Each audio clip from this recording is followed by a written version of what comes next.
Alright, hey YouTube, wanted to do another video real quick. Like I said, I'm trying to do 2 videos a month right now, and it does get a little challenging because I am still recovering from surgeries and all kinds of things right now. However, I was thinking, and I was kind of going through some things in my head, and one of those things was something I believe for a long time, and something that Clint Smith has talked about, and that's being a student of weaponscraft.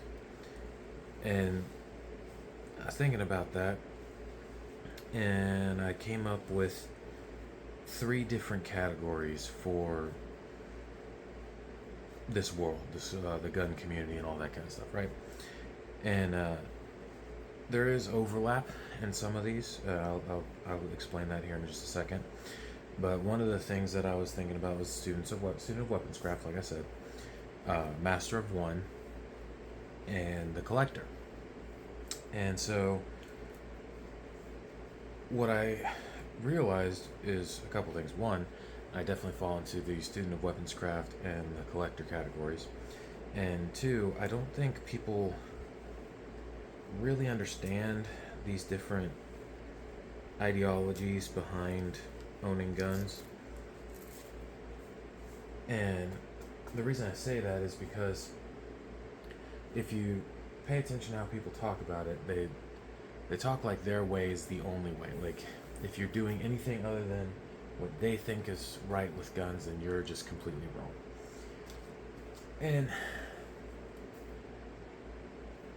to a small extent, they are not wrong. And what I mean by that is firearms and weapons in general are tools. Yes, they're fun to shoot and to collect and all that kind of stuff, and we'll get into that in just a second. But what you also have to remember is that at the heart of this is not about like the Second Amendment in America and the right to own firearms and self-defense. It is not about you just owning these things to own them. Is that the only reason you need to own them? Absolutely. But even from a Christian, like, biblical perspective, God tells us to sell our cloaks and buy a sword in the Gospels. God being Jesus, obviously, if you haven't read it. But something people forget is the importance of training to be able to defend. And they believe that, just because I have the right to own them, I can own whatever I want and just play with it. You can, but that's not the point of the right. That's a privilege granted to you by the right, but it is not the right itself. And like I said, that is a privilege granted to you by the right and not by the government. The government cannot grant rights, right? We've all heard that and gone over it. Sorry, my phone did something weird. I had to fix it. However, if you are just using things as tools, oftentimes they get boring, right? And if it gets boring, then you typically don't put the same effort and time into training and getting proficient with them. So that's why I say, like, it can't just be for fun. But it also can't, it doesn't have to just be serious, right? Yeah, like 90% of my gun, actually, 99% of the guns that I own right now are set up with some kind of actual use case in mind, right? Defense of home, property, community, all that kind of stuff, right? And like I said, the beginning of this, what got me into this was thinking about the idea that I like to be a student of weaponscraft. And for me, that goes beyond firearms. That's knives and axes and hands and anything and everything, hammers that you can use, batons that you can use to defend yourself and or others. I like to have at least a rudimentary understanding of how to use it, because I believe that is my duty as a man, to be a competent defender regardless of whatever I have with me. Because if we're being honest, the weapon is the mind, everything else is the tool, right? Everybody's heard that before. But again, something I realized as I went down that is not only do I enjoy that, but guns are genuinely a hobby for me as well. I enjoy firearms. I enjoy the mechanics of firearms. I enjoy shooting them. So I fall largely into the categories of master or student of weaponscraft and collector. I like to just have guns because I think they're cool. And I like to have those cool guns because that gives me yet another uh, operating system that I am familiar with. So obviously, yeah, you got ARs, you got AKs, you got pump action shotguns, semi-auto shotguns, different SMGs and stuff like that, right? And there's a bunch of guns that I want just because they're cool, and I want to have some familiarity with them because they are also used by others for defensive means, which means in a worst case scenario, I may come across that. Um, and it might be the gun that I have to use. So I want to be as familiar as possible with its operation and making sure that I know how to keep it running, how to make sure it's clean, all the stuff that you need to do to make a gun truly run, right? Um, that being said, the other side of this, getting to the point real quick, I believe that everybody should be a student of weapons craft versus a master of their weapon. And I'm going to explain that right now. So, one of my buddies, he does not see the need and doesn't have the same desire I do to have the different weapons I have. That's why I also say that I tend to fall under the collector side.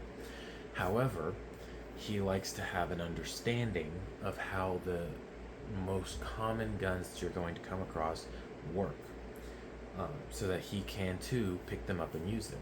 However, he spends a lot more of his time focusing on like the AR platform and the Smith & Wesson M&P platform for handguns.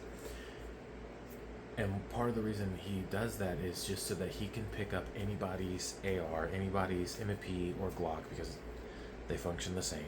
A centerfire handgun, for the most part, semi-automatic, is gonna function basically the same. If you can run one, you can run them all. And that's kind of what he wants to be able to do.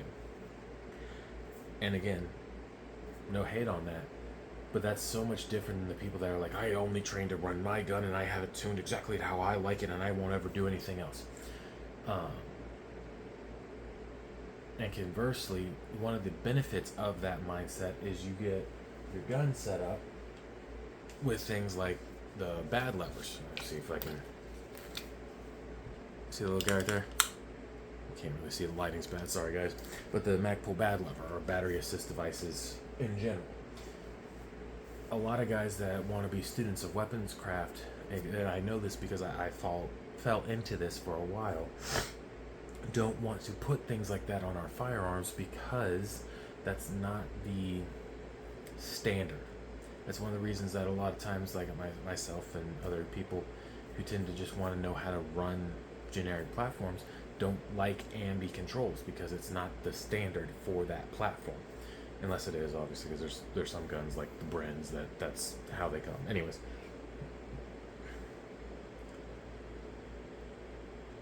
I caught myself in talking to my buddy because he had gotten a bad lever and we were going over some things with it, and I was telling him one of the reasons I don't really like doing stuff like that, and he was kind of just looking at me like I was dumb. And I played with his for a little bit, and I was like, that's kind of nice. So I was like, you know what? Let me just get one, something fun to do, put it on there, and I was playing with it. I was like, this is actually really nice and does make it more efficient. And this is what I was saying before as well, as far as the idea of one way is the only way, and you have to stick within what you say you want to do. You know what I mean by that is, again, like the student of weaponscraft versus the master of one. It's okay to take ideas from both. So yes, I want to be able to run anything that I can pick up, so I do practice with the basic setups.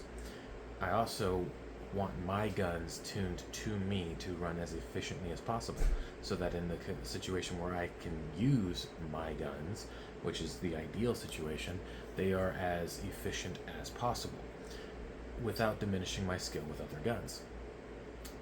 Conversely, again, with the Master of One, like if you're just going to train on one rifle platform, one pistol platform, keep in mind that And every other gun that uses that basic same configuration works basically the same way. And one of the good examples, again, like the AR-15, these magazines.